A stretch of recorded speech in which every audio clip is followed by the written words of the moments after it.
बिस्मिल्लाहिर्रहमानिर्रहीम। अस्सलाम वालेकुम स्टूडेंट्स, उम्मीद है आप खैरियत से होंगे। लास्ट क्लासेस में हमने मोमेंटम को डिस्कस किया था, ठीक है, जिसमें हमने मोमेंटम की डेफिनेशन पढ़ी थी, law of conservation of momentum पढ़ा था। उसके बाद लास्ट क्लास में मैंने आपको याद होगा कि ये पढ़ाया था कि अगर दो बॉडीज के दरमियान इलास्टिक कोलिजन होता है तो उनकी इलास्टिक कोलिजन की वेलोसिटीज क्या होती हैं। यानी अगर दो बॉडी के दरमियान इलास्टिक कोलिजन हो रहा है और इलास्टिक कोलिजन में उनकी वेलोसिटीज क्या होती हैं, उसकी इक्वेशन हमने निकाली थी, ड्राइव की थी। तो ये वो दो इक्वेशन है, ये v1 है, ये v2 है। ये फर्स्ट बॉडी की वेलोसिटी आफ्टर इलास्टिक कोलिजन और ये सेकंड बॉडी की वेलोसिटी आफ्टर कोलिजन। थोड़ा सा सिनेरियो मैं आपको रिकॉल कराऊं। ये हमारे पास बॉडी ए थी, ए या बी की टर्म में बात नहीं कर रहा क्योंकि इक्वेशन में मासेस है, m1 m2 है। m1 m2 की बात कर लेता हूं। ये बॉडी है जिसका मास m1 है, ये u1 वेलोसिटी से मूव कर रही है, ठीक है।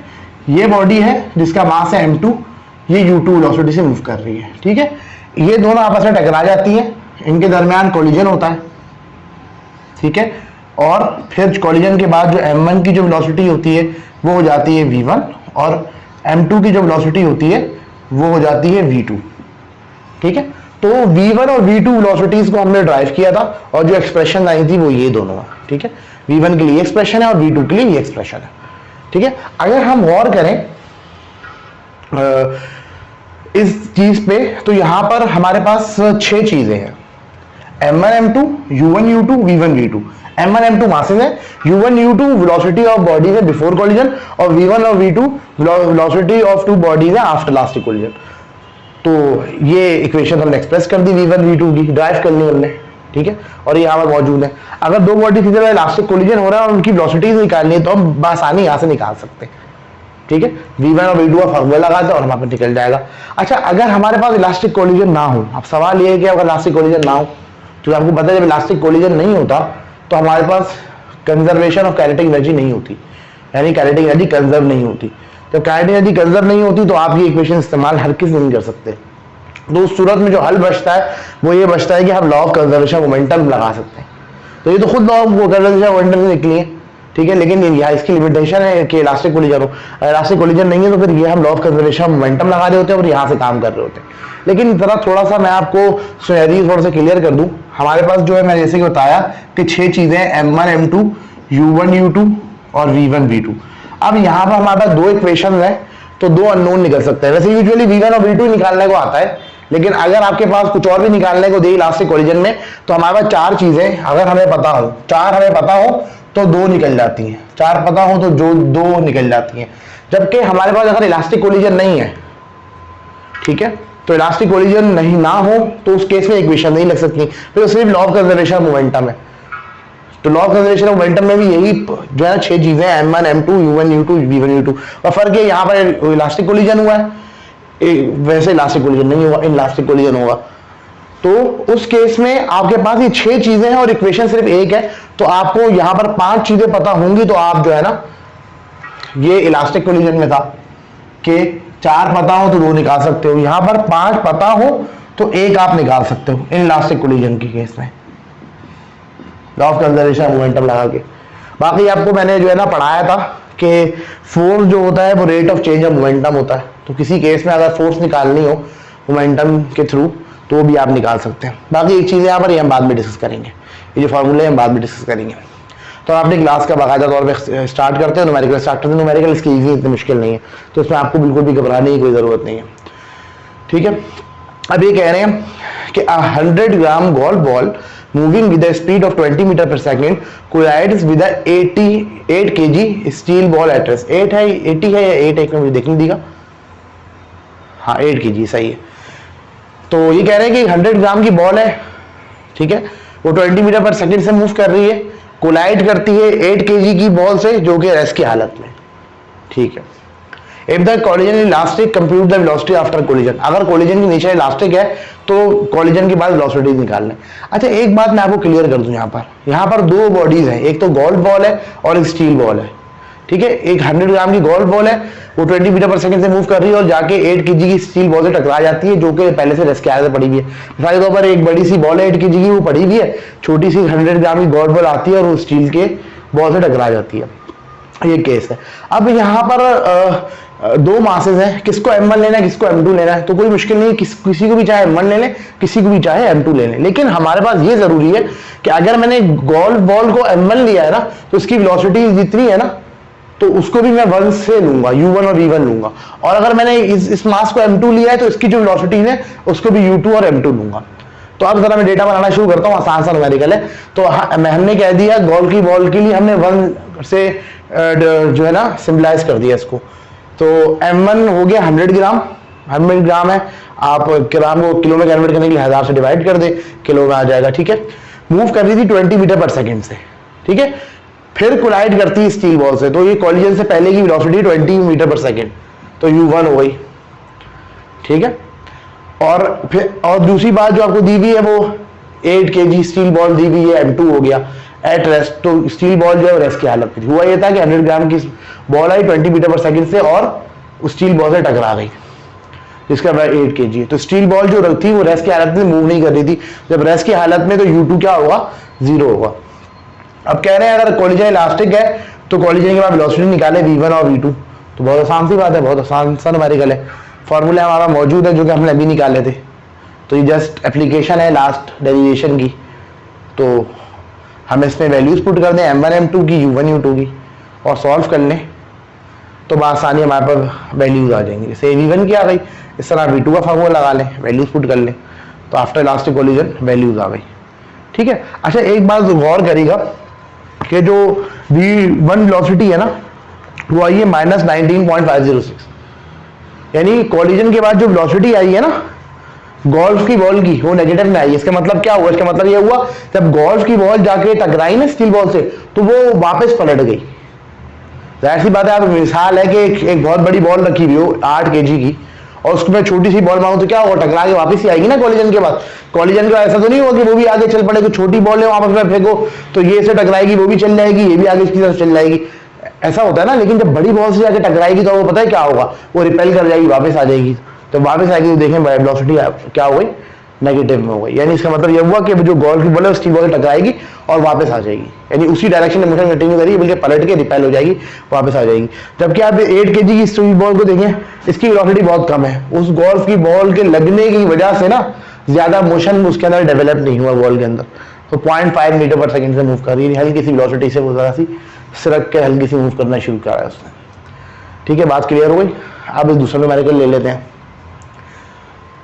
100 gram ball moving with a velocity of 10 meter per second collide with a 30 gram ball at rest on a smooth horizontal surface. Calculate the velocity of the second ball if the first one rebound with a velocity of 5 meter per second. एक 10 ग्राम की ball है, इसको M1 ले लेते हैं हम, ठीक है। मूव कर रही है 10 मीटर पर सेकेंड से कोलाइड करने से पहले, तो U1 है। Collide with 30 gram ball at rest, 30 gram की बॉल से कोलाइड कर जाती है जो कि रेस्ट की हालत में, ठीक है। Calculate the velocity of the second ball if the first one rebound with the velocity of 5 meter per second. आप जो है ना second body calculate the velocity of second ball, हमें सेकंड बॉल की वेलोसिटी कैलकुलेट करनी है, यानी M2 जिस बॉल का मास है उसकी वेलोसिटी कैलकुलेट करनी है। अगर पहली वाली रिबाउंड कर जाती है 5 मीटर पर सेकंड, रिबाउंड का मतलब टकरा के वापस आ जाती है, ठीक है। तो अगर उसी डायरेक्शन में मूव कर दी तो 5 मीटर पर सेकंड रिबाउंड कर गया तो यहाँ पर नेगेटिव का साइन आएगा। जैसे कि मैंने भी लास्ट में आपको दिखाया था कि गोल्फ की बॉल जब 8 kg स्टील बॉल से टकराई तो टकराने के बाद वो रिबाउंड हो गई, रिपेल हो गई, वापस आ गई। तो इसी तरीके से यहाँ पर भी ऐसा ही हुआ है।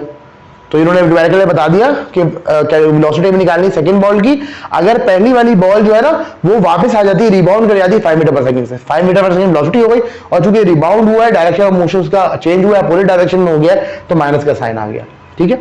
अब यहाँ पर उन्होंने कहीं नहीं लिखा कि नेचर ऑफ द कॉलिजन यहाँ पर इलास्टिक है, तो इलास्टिक की कोई फार्मूला आप लगा नहीं सकते, तो लिहाजा यहाँ पर law of conservation of momentum लगेगा सिर्फ, और वो ही लग सकता है, ठीक है। और ज्यादा चीज आपके पास आपको पहले ही बताया था कि अगर आपके पास इलास्टिक कॉलिजन ना हो तो सिर्फ आपके पास law of conservation of momentum लगता है, और law of conservation of momentum सिर्फ एक इक्वेशन है, तो एक ही अननोन निकल सकता है, तो बाकी 5 चीजें पता होनी चाहिए। तो देख लें 1 2 3 4 5 चीजें आपको गिवन है, और जो है छठी चीज आपने निकालनी है।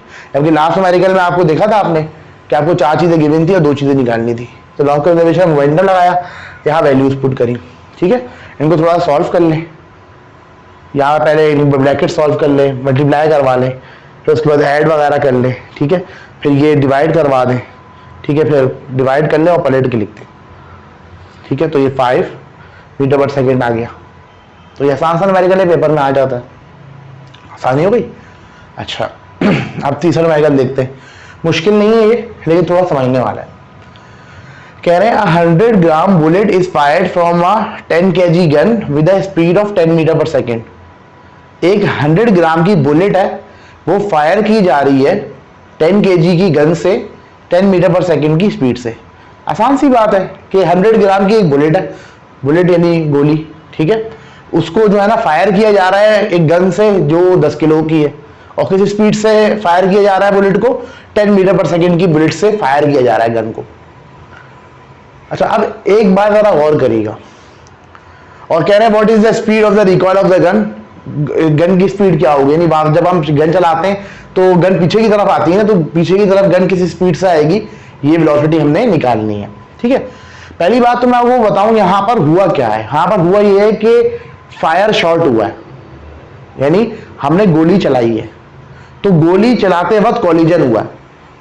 अच्छा गोली चलाने से पहले बंदूक भी रेस्ट की हालत में थी और गोली भी रेस्ट की हालत में थी, तो लिहाजा U1 और U2 यहां पर क्या होंगे, 0 होंगे। M1 100 ग्राम है, M2 10 kg है, और U1 U2 यहां क्या होंगे, 0 होंगे, क्योंकि बंदूक चलाने से पहले यहां पर गोली भी चल रही है और बंदूक उसको चला रही है ना। बंदूक और गोली के दरमियान ट्रिगर दबाते हैं तो बंदूक का कॉलिजन होता है ना उसके साथ, बुलेट के साथ, तो ये केस है। तो कॉलिजन से पहले जो वेलोसिटी थी वो दोनों की क्या थी, बंदूक और गोली की दोनों की 0 थी।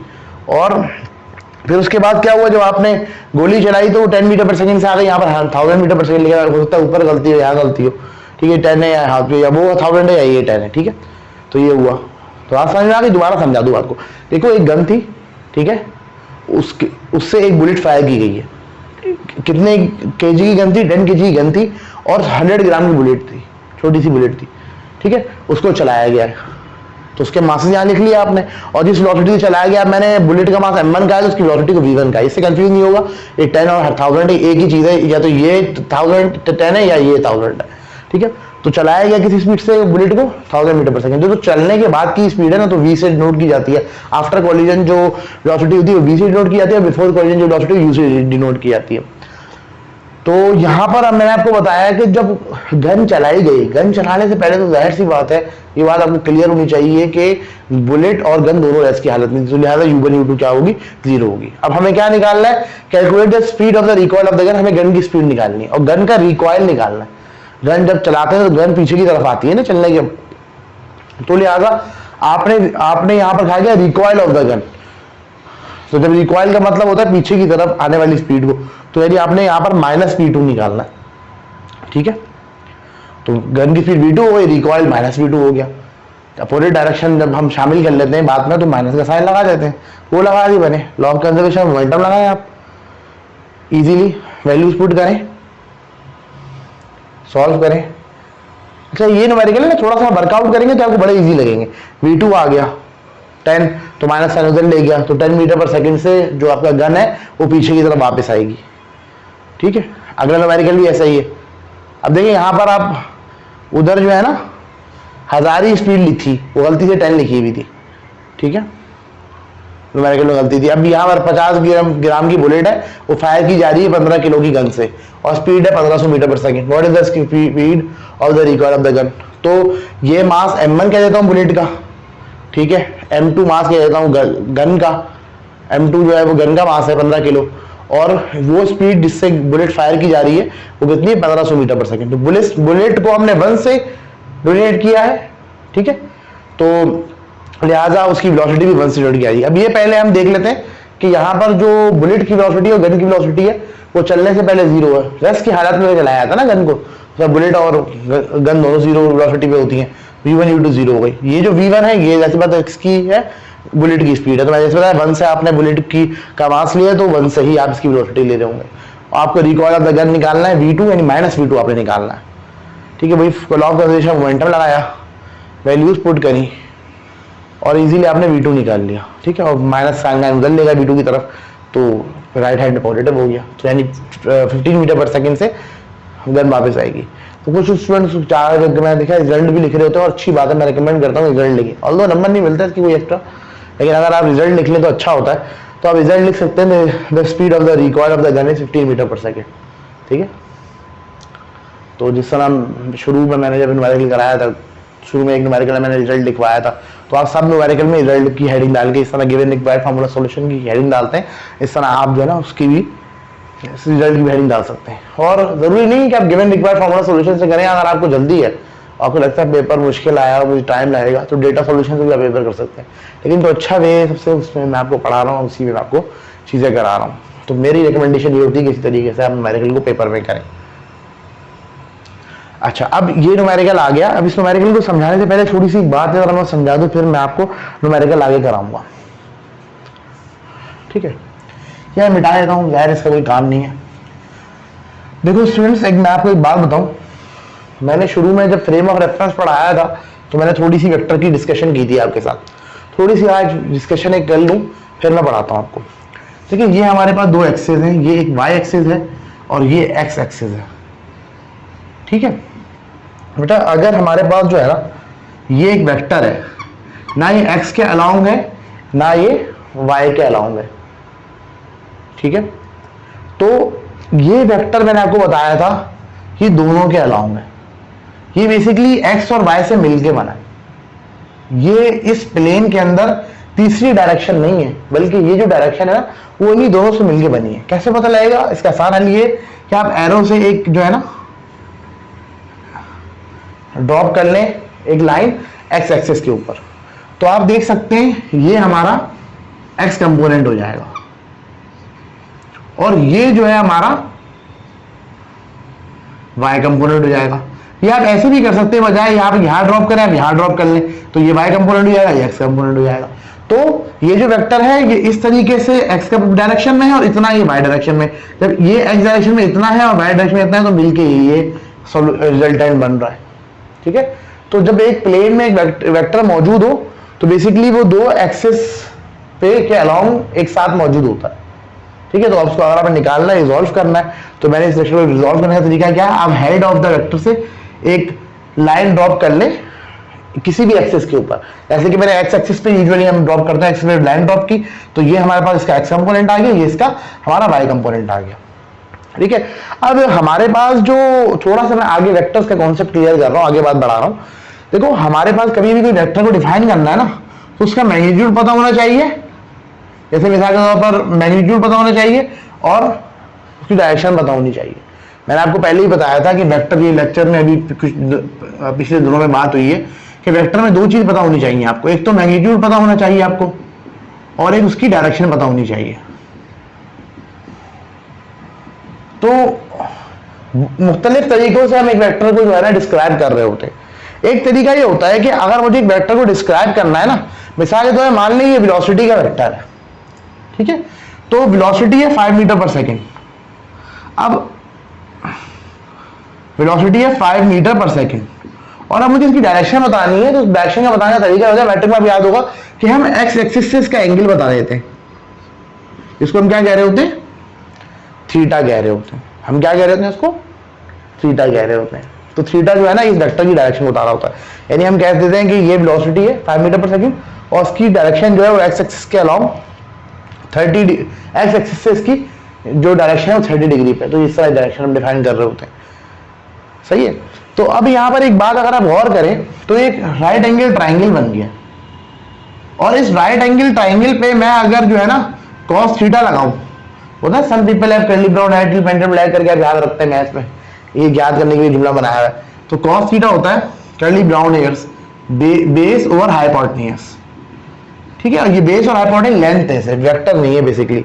तो यहां पर हम गौर करें तो बेस यहां पर vx है, vx वेक्टर है, वेक्टर नहीं ले रहा, मैं सिर्फ वेक्टर का मैग्नीट्यूड ले रहा हूं। vx है, लेंथ है ना, बेस और हाइपोटेन्यूज में लेंथ होती है और ये हाइपोटेन्यूज v है। तो यहां से सॉल्व करेंगे तो vx हो जाएगा v cos थीटा के बराबर। इसी तरह आप sin थीटा लगा लें, sin थीटा होता है परपेंडिकुलर ओवर बेस, तो ये हो जाएगा परपेंडिकुलर है v by, vector v by जो है वो y एक्सिस के अलाउंग है और यहाँ पर जो परपेंडिकुलर बन रहा है उसका मैग्नीट्यूड कितना हो जाएगा, वी वाई हो जाएगा। ठीक है, सॉरी बेस नहीं है यहाँ पर बेटा, ये तो tan थीटा में होता है, हाइपोटेन्यूज, तो ये v हो गया। तो सॉल्व करेंगे तो आपके पास आ जाएगा वी वाई होता है v sin थीटा। ये बात हो रही है मैग्नीट्यूड की बेटा। अगर हमारे पास एक वेक्टर है, ठीक है, वो है, उसका मैग्नीट्यूड है 5 मीटर पर सेकेंड, और हम बोलते हैं वो उसका एंगल है एक्स एक्सिस से 60 डिग्री, तो वो क्या हो गया, स्पेसिफाई हो गया। जो डायरेक्शन है वो हो गई थीटा इक्वल्स टू 60 डिग्री, और मैग्नीट्यूड मैंने आपको बता दिया कितना है, 5 मीटर पर सेकेंड। ठीक है, तो दो चीजें बता दी तो वेक्टर स्पेसिफाई हो गया। तो इस तरीके से वेक्टर को स्पेसिफाई कर रहे होते हैं। और अगर हम वेक्टर की बात करें तो वेक्टर v है, अगर इसका, अब वेक्टर v जो है ना, मैंने आपको बताया वेक्टर v x पे भी मुश्तमिल है और y पे भी मुश्तमिल है, यानी उसके अंदर x कंपोनेंट भी y कंपोनेंट भी। कैसे पता लगेगा कितना x कितना y, आपने ड्रॉप डाउन ले लिया x एक्सिस के ऊपर और इसको जो है ना ड्रॉ कर लिया, तो समझ में आएगा ये vx है ये vy। आपको यहाँ अच्छा नहीं लग रहा, आप यहाँ ड्रॉप डाउन ले लें, तो इस तरीके से ये vy हो जाएगा और यहाँ से यहाँ तक vx हो जाएगा। अब वेक्टर v है, उसका जो vx कंपोनेंट होता है वो होता है v cos थीटा, जबकि जो vy कंपोनेंट होता है वो होता है v sin थीटा। ठीक है, तो इसके जो कंपोनेंट्स होते हैं वेक्टर के, उन्हीं से मिलकर वो वेक्टर बन रहा होता है, और उनका मैग्नीट्यूड जो है ना हम निकाल सकते हैं इन फॉर्मूले के जरिए। तो आसान बात मैं कर दूं कि अगर हमारे पास एक वेक्टर है, ठीक है, एक प्लेन में एक वेक्टर मौजूद है, 2 डायरेक्शन वेक्टर है, तो क्या होगा, वो 2 डायरेक्शंस पे डिपेंड कर रहा होगा, एक एक्स एंड वाई। ठीक है, तो और अगर हमें मालूम करना हो कि एक्स डायरेक्शन में वो कितना वेक्टर है, वाई डायरेक्शन में कितना वेक्टर है, सिंपली उसको इस डायग्राम जैसे मैंने यहाँ पर रिजॉल्व किया वेक्टर को, इससे रिजॉल्व करके निकाल लें। और जब यहाँ से रिजॉल्व करके निकालते हैं तो vx आता है v cos theta, x component v cos theta के बराबर आता है और y component v sin theta के बराबर आता है। तो खुलासे वाली बात यही निकलती है कि जो वेक्टर है उसके 2 कंपोनेंट होते हैं और वो 2 कंपोनेंट इस तरीके से निकल रहे होते हैं। ठीक है, अब हम अपना न्यूमेरिकल शुरू करते हैं। ये थोड़े से हैवी कॉन्सेप्ट है, जब ये वेक्टर मैं पढ़ाऊंगा तो बड़े डिटेल में इसको मैं पढ़ाऊंगा और बहुत टाइम लगाऊंगा इसके ऊपर। ठीक है, तो अब हमारे न्यूमेरिकल में थोड़ा सा ये आएगा, इसलिए मैं आपको थोड़ा समझा दिया, समझ में आ गया। ठीक है, नहीं आया थोड़ा सा वीडियो रिवाइंड कर लें। अच्छा, ये हमारे पास एक 12 kg की गन है, माउंटेड ऑन व्हील्स, व्हील्स के ऊपर रखी हुई है। ऐसा होता है ना कि नीचे व्हील्स लगा हुआ है, स्ट्रक्चर, इसके ऊपर गन रखी हुई है। मिसाल ले लेते हैं, हमारे यहाँ होता है इंजन सी गाड़ी होती है, उसके ऊपर बंदा गन लेके खड़ा हुआ होता है, फिक्स्ड होती है। ठीक है, तो व्हील्स के ऊपर ही तो होती है गन। तो एक 12 kg की गन है जो कि व्हील्स पे लगी हुई है। ठीक है, वो शूट करती है एक प्रोजेक्टाइल, जिस तरह हम वो बुलेट चलाते हैं, इस तरह एक गन, हैवी गन है, उससे प्रोजेक्टाइल शूट किया जा रहा है। 100 ग्राम का प्रोजेक्टाइल शूट करती है with a muzzle velocity of 1800 metre per second at an angle of 60 degree above the horizontal. Find the horizontal recoil of the gun. एक 12 kg की गन है, अब मैं M1 या 12 kg ले रहा हूँ। ठीक है, पिछली बार में ऐसे गन से हम बुलेट फायर करते थे, वैसे ही हम भी देख रहे हैं उसको। ठीक है, उससे हम 100 ग्राम का प्रोजेक्टाइल फायर करते हैं, तो ये हमारे पास समझ लीजिए जिस तरह बुलेट होती है उस तरह प्रोजेक्टाइल फायर किया है, तो ये 100 ग्राम का प्रोजेक्टाइल हो गया।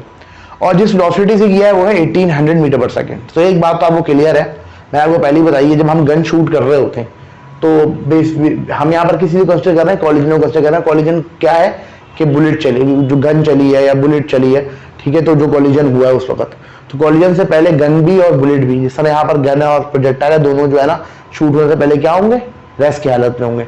तो U1 और U2 यहाँ पर 0 पहले ही कर लें आप। ठीक है, अब इन्होंने ये बताया है कि 12 kg की गन है और 100 ग्राम प्रोजेक्टाइल फायर किया जा रहा है किस वेलोसिटी से, 1800 मीटर पर सेकेंड की वेलोसिटी से। ठीक है, तो यहाँ पर हमने बुलेट, यही मत कह रहा कि वहां पर M1 कहा था या M2 कह दिया, चूंकि मैंने M1 यहाँ गन को ले लिया और M2 प्रोजेक्टाइल को, या समझ बुलेट को इस तरह हम लेते, हमने M2 ले लिया, तो अब 2 से ही इसकी सारी बातें चलेंगी। तो और उसके बाद जो वेलोसिटी इन्होंने यहाँ पर दी हुई है वो कितनी है, 1800 मीटर पर सेकेंड वेलोसिटी दी है प्रोजेक्टाइल की। ठीक है, अच्छा, एक एडिशनल इन्फॉर्मेशन दी है, at an angle of 60 degree above the horizontal. पहले जब हम लोग बात कर रहे होते थे ना, तो डायरेक्शन ऑफ मोशन के अलॉन्ग बात कर रहे होते थे और हमें किसी चीज की जरूरत भी नहीं पड़ती थी आगे बताने की, सिंपल न्यूमेरिकल होता था, हम उसको सॉल्व कर लेते थे। आज ये एक अलग सी इंफॉर्मेशन दे रहे हैं और उस इंफॉर्मेशन को मैं थोड़ा ड्रॉ करके बता दूं। वो ये है कि हमारे पास जो मजल वेलोसिटी है ना वो 1800 मीटर पर सेकेंड है, और ये जो मजल वेलोसिटी है 1800 मीटर पर सेकेंड, ये हमारे पास हॉरिजॉन्टल से, ये एक्स एक्सिस में हॉरिजॉन्टल बना रहा हूं, ये वाई एक्सिस बना रहा हूं, ठीक है, इससे ये 60 डिग्री पे है। पहले तो समझ लें अगर ये गन थी, पहले तो इस तरीके से एक्सिस है और ऐसी अलोंग मोशन है, ठीक है। अगर कोई चीज आती है अपोजिट तो हम उसको नेगेटिव से डिनोट कर देते हैं। लेकिन आज क्या हुआ है, हमारे पास जो डायरेक्शन बताई जा रही है मोशन की, यानी जिस जो हमारे पास मजल की जो डायरेक्शन है जिसमें शूट किया गया है वो 60 डिग्री गया है हॉरिजॉन्टल, ठीक है, कोई मसला नहीं, थीटा 60 डिग्री है, कोई मसला मैंने मेंशन नहीं किया, लेकिन एडिशनली आप देख लें थीटा 60 डिग्री है। अब ये कह रहे हैं कि horizontal recoil of the gun निकालना है। देखो एक तो recoil of the gun, recoil of the gun, gun की वेलोसिटी आफ्टर कॉलिजन v1 होगी, ठीक है, सॉरी बिल्कुल गन की वेलोसिटी आफ्टर कॉलिजन v1 होगी, ठीक है। अब अगर हम बात करेंगे रिकॉइल की, यानी गन के वापस आने की, तो माइनस हो जाएगा, माइनस साइन से सिंबलाइज कर देंगे उसको, माइनस v1 हो जाएगा। अब ये कह रहे हैं कि इनको माइनस v1 नहीं चाहिए, ये कह रहे हैं horizontal recoil of the gun, यानी हमारे पास जो गन रिकॉइल होगी ना, जो गन पीछे आएगी तो उसका हॉरिजॉन्टल कंपोनेंट कितना होगा। अब ये डायरेक्शन ऑफ मोशन है हमारी, ठीक है, इस डायरेक्शन में बुलेट आगे चली गई, जबकि गन पीछे की तरफ आ रही है, ठीक है। अब वो जो पीछे की तरफ आ रही है वो डायरेक्शन ऑफ द मोशन के अलॉन्ग बात नहीं हो रही, बल्कि हॉरिजॉन्टल डायरेक्शन में वो पूछ रहे हैं कि कितना रिकॉइल होगा, यानी हॉरिजॉन्टल डायरेक्शन में कितना कंपोनेंट होगा वेलोसिटी का। यानी बजाय ये कि v पूछे, ये पूछ रहे हैं इसका x कंपोनेंट, जैसे v जो है वो vx एंड vy पे मुनहसर है ना, तो ये सिर्फ vx पूछ रहे हैं, तो हमने x लिख लिया यहाँ पर। Recoil of the horizontal recoil of the gun बोलते तो हमने यहाँ पर माइनस v1 x लिख लिया। और vx आपको पता है किसके बराबर होता है, v cos थीटा के। और एक वेक्टर v है तो उसके दो कंपोनेंट होते हैं, vx और vy, जिसमें जो x कंपोनेंट होता है उसका मैग्नीट्यूड निकलता है v cos थीटा से।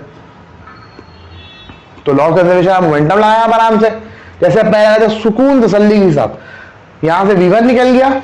अब आप निकाल लें horizontal recoil of the gun, horizontal recoil of the gun निकल गया v1x = v1 cos थीटा से, यानी x कंपोनेंट आप निकालना है वेलोसिटी का, ठीक है। ये थोड़ा सा टिपिकल न्यूमेरिकल एडिशन आ गई, तो उधर माइनस उधर ले जाए तो horizontal recoil of the gun आपके सामने आ गया। अच्छा स्टूडेंट, मैं आपको एक बात बताऊं, चूंकि मैंने वेक्टर्स के चैप्टर नहीं पढ़ा है, ये तो बहुत ही आसान से हल्की सी चीज है वेक्टर के अंदर, लेकिन चूंकि अभी मैंने थ्योरी नहीं पढ़ाई, वेक्टर की अंडरस्टैंडिंग डेवलप नहीं की हुई थी, इसलिए थोड़ा सा हो सकता है आपको मुश्किल लगे, वरना ये मुश्किल नहीं है, बहुत आसान है, ठीक है। और वक्त के साथ आपको डेवलप हो जाएगी अंडरस्टैंडिंग। वेक्टर पढ़ाऊंगा ना फिर तो ये बहुत आपकी फिंगर टिप्स पे आ जाएगा, बहुत आसान हो जाएगा। तो इस न्यूमेरिकल को थोड़ा सा मैं कंक्लूड करता हूँ। पहली बात तो ये कि इन न्यूमेरिकल्स में हमने ये पढ़ा, अभी जो 3 न्यूमेरिकल पीछे मैंने कराए, इसमें हमने ये पढ़ा कि एक जो है ना, एक मजल फायर किया गया है, 100 ग्राम की का उसका मास है और 12 kg की गन है जिससे फायर किया जा रहा है, और जब फायर होता है तो उसकी स्पीड होती है 1800 मीटर पर सेकंड। तो न्यूमेरिकल में सिंपली हमने ये कह दिया कि गन का मास आगे तो m1 है, प्रोजेक्टाइल या जो मजल फायर किया, जो बुलेट फायर किया, उसका मास 100 ग्राम m2 हो गया, और 18 मीटर पर सेकंड से फायर किया गया है। तो ये मजल या बुलेट की जो स्पीड है वो दी गई है। अब जो बुलेट की स्पीड होती है बेटा, याद रखना वो कॉलिजन के बाद दी हुई होती है, कॉलिजन होता है तभी तो वो बुलेट मूव करती है। तो ये आफ्टर कॉलिजन वेलोसिटी है किसकी, मजल की। अगर इसको आप m2 कह रहे हो तो ये आराम से v2 हो गया, ठीक है। अब यहाँ पर एक बात वाजे कर दिया है कि गन और बुलेट दोनों पहले रेस्ट में होते तो u1 u2 0 हो गया। बार बार मैं इसलिए कह रहा हूँ, बच्चे जब डेटा बनाता है पेपर में वो u1 u2 को भूल जाता है और फिर परेशान होता है कि लॉग कंजर्वेशन मोमेंटम में इक्वेशन में वैल्यूज कैसे पुट करूँ। u1 u2 को 0 कर दिया, अब बच गया हमारा v1। तो v1 और यूजुअली न्यूमेरिकल में पूछा जाता है, वो अब लॉग कंजर्वेशन मोमेंटम लगाया और निकालना बहुत आसान हो जाएगा। लेकिन उन्होंने अब क्या पूछा है हमसे, उन्होंने पूछा है हमें हॉरिजॉन्टल कंपोनेंट किस चीज का, रिकॉइल ऑफ द गन। तो हम निकालते हैं रिकॉइल को, हॉरिजॉन्टल कंपोनेंट पूछा है तो हॉरिजॉन्टल कंपोनेंट कैसे निकलता है, vx = v cos थीटा से। उसकी मैंने आपको थोड़ी साइंस समझा दी कि हमारे पास एक जो वेक्टर होता है उसमें दो चीजें हमें स्पेसिफाई करनी होती हैं, एक मैग्नीट्यूड स्पेसिफाई करना होता है, एक डायरेक्शन स्पेसिफाई करनी होती है, तभी वो मुकम्मल तौर पे समझ आ रहा होता है। तो इस तरह ये 1800 मीटर पर सेकंड था और इसका एंगल जो दिया गया हॉरिजॉन्टल से 60 डिग्री था। तो अगर मैं अभी इन्होंने दिया हुआ नहीं है इसका एक्स कंपोनेंट भी आप निकाल सकते हो। मिसाल के तौर पर यहाँ पर जो v2 है ना, v2 है 1800 मीटर पर सेकंड, ठीक है। तो अगर आप v2x निकालना चाहो, ठीक है, तो आप जो है ना ये v2 cos थीटा कर लो, तो ये x कंपोनेंट निकल जाएगा उसका। v2y निकालना चाहो तो v2 sin थीटा कर लो। तो इसी वेलोसिटी जो आपको दी हुई है, ये मजल की जो वेलोसिटी, उसका x और y कंपोनेंट भी निकल जाएगा। लेकिन इससे हमें लेना देना नहीं है, हमें तो किससे लेना देना है, V1 हमें रिकॉइल ऑफ द गन निकालना है, जो कि यहाँ पर V1 से स्पेसिफाई किया जा रहा है नेगेटिव के साइन के साथ, तो V1x निकालना है। तो उन्होंने हमें यहाँ पर इस न्यूमेरिकल में पूरा का पूरा जो है ना रिकॉइल ऑफ द गन नहीं पूछा, सिर्फ उसका क्या किया है, हॉरिजॉन्टल हिस्सा पूछा है, यानी ये दो हिस्से थे ना Vx और Vy, सिर्फ हॉरिजॉन्टल हिस्सा पूछा है, तो हमने हॉरिजॉन्टल हिस्सा Vx equal to V cos theta लगा के निकाल दिया, दैट्स सिंपल। ठीक है, माइनस का साइन जैसे पहले उस तरफ लिखता था वैसे ही उस तरफ लिख दिया और ये रिकॉइल ऑफ द गन आ गया। तो आप लिख सकते हैं यहाँ पर the horizontal recoil of the gun is 7.5 meter per second. Sir हम आपसे वर्टिकल कंपोनेंट अगर पूछ लेता है तो V1x की जगह V1 साइन थीटा लगा दें आप। ठीक है, अब इसके बाद हमारे पास एक आखिरी न्यूमेरिकल है, ये हम करते हैं और अपनी क्लास को एंड करते हैं। ठीक है, एक ही टाइप के दो न्यूमेरिकल है, वो रिवीजन में आ जाएगा। अब मशीन गन फायर 10 बुलेट पर सेकंड इनटू अ टारगेट। एक मशीन गन जो है वो 10 बुलेट एक सेकंड में फायर कर रही है एक टारगेट में। ठीक है,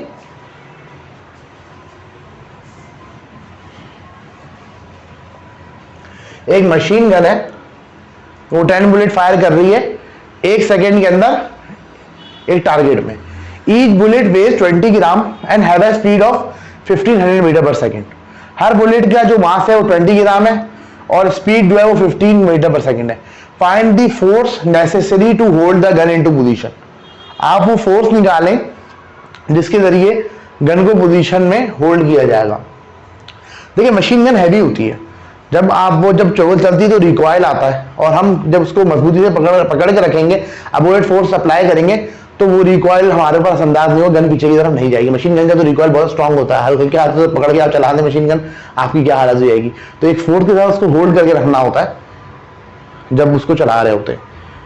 तो ये पूछ रहे हैं वो फोर्स कितनी होगी, बात डेटा तो मैं बाद में देखूं, लेकिन फोर्स की जब जैसी बात आती है ना तो मेरे दिमाग में सबसे पहले फॉर्मूला क्या आता है कि फोर्स है is the rate of change of momentum. यहां से हमारा न्यूमेरिकल सॉल्व हो रहा होगा। तो ये basically before and after collision वाली कोई कंडीशन नहीं है, मतलब यहाँ पर भी अगर आप बिफोर कॉलिजन बात करोगे वेलोसिटी जीरो ही होगी गन और बुलेट की, लेकिन उसका यहाँ पर कोई काम नहीं है। बात समझ में आ रही? हम तो बेसिकली फोर्स की बात कर रहे हैं, फोर्स निकालना चाह रहे हैं यहाँ पर, तो इसलिए ऐसा डेटा बनाए। तो एक मशीन गन है वो 10 बुलेट पर सेकंड फायर कर रही है। अब वो एक सेकंड में 10 बुलेट फायर कर रही है।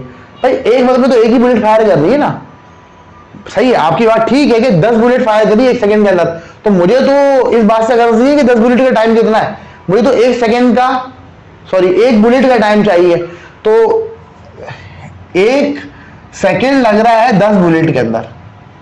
ठीक है, एक सेकंड के लिए 10 बुलेट्स है, तो सिंपली आप एक सेकंड को 10 से डिवाइड कर दें तो ये टाइम आ जाएगा एक बुलेट का। ठीक है, तो एक सेकंड 10 बुलेट का टाइम एक सेकंड था, उसको मैंने 10 से डिवाइड कर दिया तो एक बुलेट का टाइम आ गया। एक वक्त एक बुलेट फायर हो रही है तो एक वक्त में एक ही बुलेट की फोर्स निकालनी है, तो मैंने एक बुलेट का टाइम निकाल लिया, आराम से डिवाइड कर दिया। तो मुझे 10 बुलेट का नहीं चाहिए, सर 20 का दे दे, आप 20 से डिवाइड कर दो। अब बुलेट का मास लीजिए 20 ग्राम, इसको मैंने केजी में कन्वर्ट कर लिया, केजी में कन्वर्ट करने की कोशिश किया, 1000 से डिवाइड किया। ठीक है, और किसी स्पीड से की जा रही है 1500 मीटर पर सेकंड से की जा रही है। ठीक है, अब इनिशियल वेलोसिटी बुलेट की आपको पता है 0 है, सारी बातें हम बुलेट के ऊपर कर रहे हैं बैठ के। अब रिक्वायर्ड क्या है, फोर्स जो होल्ड करने की चाहिए होगी। सीधी बात है, जिस फोर्स से बुलेट आगे जाएगी उसी फोर्स से गन पीछे आएगी, तो उतनी फोर्स चाहिए होगी हमें। तो हमने कहा कि फोर्स है change rate of change of momentum, जितना मोमेंटम डेवलप हुआ है बुलेट के अंदर उतनी ही मोमेंटम पीछे की तरफ, उसी मोमेंटम से जो है ना बुलेट पीछे गन पीछे की तरफ आएगी, तो उतनी ही फोर्स चाहिए होगी। तो लिहाजा आप यहाँ से change of momentum, rate of change of momentum निकालने, फोर्स आ जाएगी। तो rate of change of momentum है, चेंज ऑफ मोमेंटम क्या होता है, फाइनल माइनस इनिशियल। ठीक है, और पी आपको पता है एमवी के बराबर होता है, तो लिहाजा p i m v i और p f m v f. मैंने डायरेक्ट लिख लिया, जरूरत नहीं इतना बताने की। चेंज ऑफ मोमेंटम है ना, final momentum minus initial momentum लिख लिया। ठीक है, अब यहाँ पर फाइनल वेलोसिटी है बुलेट की और इनिशियल वेलोसिटी है बुलेट की, तो फाइनल वेलोसिटी 1500 है, इनिशियल वेलोसिटी 0 ही होगी, अगर कॉलिजन से पहले वेलोसिटी 0 ही होती है। अब यहाँ पर मैं U1 U2 law conservation momentum लाने की जरूरत नहीं, उसको निकाल लगा क्या करोगे, आपको तो फोर्स निकालनी है, वो बुलेट से निकल जाएगी आराम से। यहाँ से ही आपकी फोर्स निकल गई, तो इस फोर्स से बुलेट आगे की तरफ गई, इसी फोर्स से जो है ना आपके पास जो है ना वही फोर्स, यही फोर्स चाहिए होगी पीछे की, तो इसी फोर्स से गन पीछे आएगी और इसी फोर्स से आपको उसको होल्ड करना पड़ेगा पोजीशन के अंदर। इसी तरह यही न्यूमेरिकल है। अब यहाँ बता रहे हैं कि 20 बुलेट जो है ना 1 सेकंड के अंदर फायर कर रहे हैं, तो 20 बुलेट का टाइम 1 सेकंड है ना, तो 1 बुलेट का टाइम हो गया 1/20। इस तरीके से यहाँ पर हो सकता है 1 सेकंड ना दे, हो सकता है 20 बुलेट फायर कर रहे हैं आपके पास जो है ना वो 0.5 सेकंड में, ठीक है। तो आप सिंपली क्या करेंगे, 0.5 को 20 से डिवाइड कर देंगे, ठीक है। बुलेट का वेट दिया हुआ 10 ग्राम और जो स्पीड से बुलेट मूव कर रही है वो है 1500 मीटर पर सेकंड। तो ये फायर वेलोसिटी बुलेट की इनिशियली रेस्ट से स्टार्ट होता है, तो इनिशियल वेलोसिटी 0 होगी बुलेट की। ये तो मैं बार बार समझा रहा हूँ। अब नेसेसरी फोर्स निकालनी है जिसके साथ आपको गन को होल्ड करना है। तो आपको ये मैं आपको बता दूं, जिस मोमेंटम के साथ बुलेट आगे जाएगी, जिस फोर्स के साथ बुलेट आगे जाएगी, उसी स्पीड से जो है ना आपके पास जो है ना वो गन पीछे की तरफ आएगी और उतनी ही फोर्स चाहिए होगी आपको गन को होल्ड करने के लिए, ठीक है। तो अगर आप rate of change of momentum निकाल लेते हैं बुलेट का, तो उससे पता लग जाएगा कि किस फोर्स से बुलेट आगे जाएगी और उसी फोर्स से आपको जो है ना गन पीछे आएगी और उसी फोर्स से आपको गन को होल्ड करना पड़ेगा। तो force rate of change of momentum होता है, ये लगाया थोड़ा मैंने आपको बता दिया कैसे MBF माइनस भी आया है, फाइनल माइनस इनिशियल कर लिया, वैल्यूज पुट कर ले, VI तो 0 हो जाएगा, VF की वैल्यू दी हुई है, सॉल्व करेंगे तो आपके पास जो है ना ये जो है वो फोर्स आ जाएगी और ये फोर्स हमें बता चाहिए गन को होल्ड करने के लिए पोजीशन में। तो हमारे न्यूमेरिकल खत्म हुआ। तो ये न्यूमेरिकल थोड़ा थोड़ा जब समझ रहे होते हैं थोड़ा सा समझने में दिक्कत हो रही होती है, हो सकता है हो रही हो दिक्कत, हो सकता नहीं हो रही हो, नहीं हो रही तो बहुत अच्छी बात है, हो भी रही है तो कोई मसला ही बात नहीं। इसको थोड़ा सा समझने की कोशिश करें, जब ये आप इसकी प्रैक्टिस करेंगे, इस तरह मैथ होती है ना, प्रैक्टिस करते हैं थोड़ा बहुत तो प्रैक्टिस करेंगे, आगे फिंगर टिप्स पे आ जाएंगे वक्त तो आपको न्यूमेरिकली बहुत आसान लगेगा, ठीक है। तो इस तरीके से आगे आप चलें।